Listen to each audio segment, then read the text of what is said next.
Mga kapuso, dahil po sa inyong tulong, 17 na ang napaoperahan natin sa ating Operation Bukol Project. May 38 pang susunod, kaya sana po patuloy niyo silang matulungan.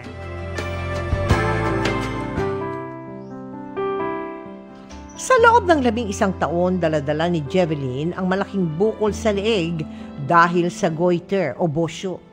Hindi naman daw siya makapagpa-opera dahil hindi sapat ang kita niyang 800 piso kada araw sa pag-i-extra bilang masahista at assistant sa dental clinic. Hihirapan po ako sa paghinga.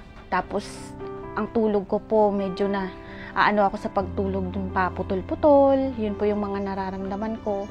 Sa paglunok po ng pagkain, pag nabibigla po ako ng inom ng tubig. So may mga pasyente tayo na lumalaki ang nito, nung laki-laki ng ganyan. It's because hindi sila masyadong kumakain, hindi sila nagte-take ng iodine. Kung ganyang kalaki na tapos may normal na yung ready na siyang operahan. Kaya laking pasasalamat ni Jeveline nang dinggin ng GMA Kapuso Foundation ang matagal na niyang dasal. Natanggal na ang kanyang bukol. Sa isinagawa nating Operation Bukol Katuwang ang Jose Reyes Memorial Medical Center. Ngayon, handa na siyang harapin ang bawat araw na punong-puno ng pangarap para sa kanyang anak. Sabi ko, gusto ko namang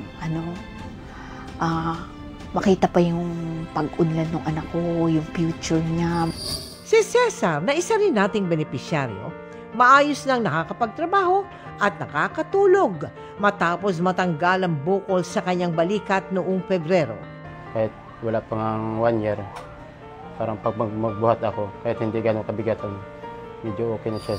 Mga kapuso, dahil po sa inyong tulong, nagkaroon ng bagong pag-asa sa buhay sina Jeveline at Cesar. Sa mga nais makiisa sa aming mga project, maaari po kayo magdeposito sa aming bank account o magpadala sa Cebuana Luwalier. Pwede ring online via GCash, Shopee, Lazada at Globe Rewards.